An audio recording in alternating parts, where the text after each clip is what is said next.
Welcome to Book Club Preview. I'm Michael, and today we're looking at The Story of More, Chapter 2, Who We Are. And this chapter starts off with the author just describing to us overpopulation, and certainly the fear of overpopulation. And she looks at several different famous people throughout history and looks at some of their perspectives. The first one is the ancient Babylonians. 3,000 years ago plus, some of their poems warned against humanity becoming too many and overcoming the earth. The next person, so the author looks at it and says, okay, around this time, there was like 100 million people. When that number doubled, it was around Aristotle's time. That's 200 million people. Okay, I think I might have these numbers off. But then when the number doubles again, like 500,000, that's Ségur. When it doubles again, 1,000,000, that's Thomas Malthus. When it doubles again, I think that's 4 million. John Stuart Mills and Hubert. And so she kind of looks at this as the population doubles and doubles, and looking at different people that warned about overpopulation. Aristotle said that the government should control what kind of people should be born, and how many of those people, and even how to raise those people. Ségur, I guess he also warned about overpopulation, but he talked about opening up churches to have greater rooms, and he's kind of the father of the Gothic style design. I can't exactly remember what he was saying. Thomas Malthus, he also kind of shared overpopulation as a danger. We need to be careful. I think he even had this idea of whatever benefits humanity, like food growth, food production, will always increase. So food production increases, humanity's population will increase, food production can increase again, and if it does, population will also increase. And so his kind of argument was that we shouldn't try to improve food production because it's just going to keep creating overpopulation or population growth. John Stuart Mill, I believe, he seconded this idea, but he kind of expounded on it. Says, well, almost any benefit to humanity, medicine, transportation, things like that, are going to expand population's growth, and maybe we need to really consider that, or be careful, or not follow those kind of ideas, or regulate growth because of that. And then she brings it back to Hubert again, which she talked about before, where he was really trying to encourage society to manage its childbearing and population, things like that.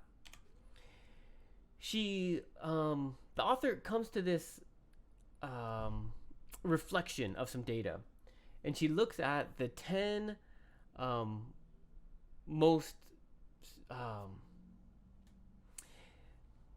the top 10 countries that have gender equality, okay, meaning men or women are pretty close as far as like success and opportunity. And out of those 10, okay, the countries that have the 10 closest gender equality, 6 of those, I think, were the top economies in the world, okay, the richest economies. On the other side, the top 10 countries with inequality, meaning men were less, or probably women were less, had less opportunities. 6 of those, the top 6, were the poorest countries in the world. And so she kind of suggests, like, we might need to consider gender equality in this equation, because it looks like as men and women become more equal, women actually have less children. And in places where women are less equal, they end up having almost twice the amount of children as in the other cultures. And so she looks at this data and she calls it a correlation. We don't know if there's a cause. A correlation means some information comes this way and some information is following it. We don't know if there's a relationship between this, but there could be. Let me give an example. There's a correlation between the number of teeth you have and memory. Well, if you think about it, the older you are, the more likely your teeth fall out. And the older you are, the more likely that your memory is not going to be as good. And so there's this correlation between age and memory, but age and tooth loss also. Okay? But getting older or losing your teeth doesn't affect your memory, right? I can lose all my teeth and my memory could be fantastic. But there's a correlation. Okay, does that make sense? And she talks about this with gender equality. Now, without looking at the data and driving into it really deeply, there's at least this correlation between gender equality and lower birth rates. And so I think she also suggests, more research being done into that field. She continues on and talks about food production some more and how Henry George, trying to think here, what did he talk about? Population growth was doubling while food production was tripling. And so as the food production kept increasing, our humanity expansion and population growth also kept increasing. And that's pretty much the gist of the chapter. If I forgot anything important, you can reflect on it when we get together. Some vocabulary, a bunch of words here that I had to look up just because I'm not used to reading them quite as much. Inerd means to teach. So boys need to be taught in this certain way. It's talking about Aristotle's philosophy. Intemperate means disobedient, troublesome. Women that married young, Aristotle said, became troublesome. Penitents, these are people that go to church and they want to apologize for their sins, for their bad behavior.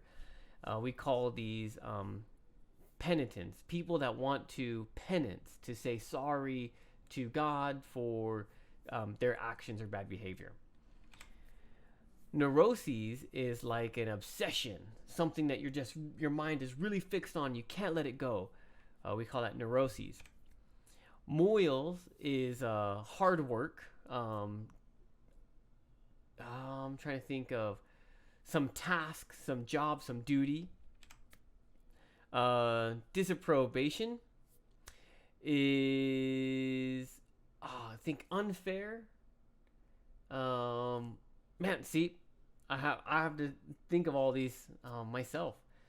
But yes, I think that was unfair treatment. Incorrect, injustice. Man, check that out for me. Confirm my description and let me know if I'm right or wrong, if I forgot. I almost decided to write notes on each of these words. Abhor means to hate, to dislike. Rapacity is aggressive greed. One of the characters was talking like one of the troubles with humanity was reciprocity, of aggressive greed. Or maybe you're saying that's not the biggest problem, it's something else. But in any case, that's what that word means. Behooves means something that benefits. So it would behoove you to listen to your mom and dad.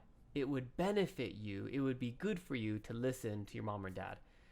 And it behooves humanity to listen to these people, I think is what she was talking about, or consider population control. I'm not sure.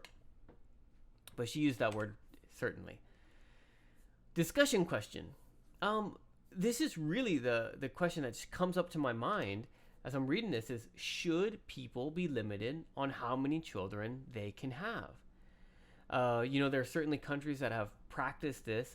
In my mind, China is the biggest one. There could be others, but I certainly know China, where they only allowed the population to have 1 or 2 children, and if you had 3, I'm not sure. I'm not sure what happened. Maybe they had to be given up for adoption. Maybe you had to pay extra money to the government. I'm not too sure, but the government kept people from only having this certain amount of children. Is that good? Is that something society should do? Controlling how many people that we can have. In the chapter, I think it was Hubert.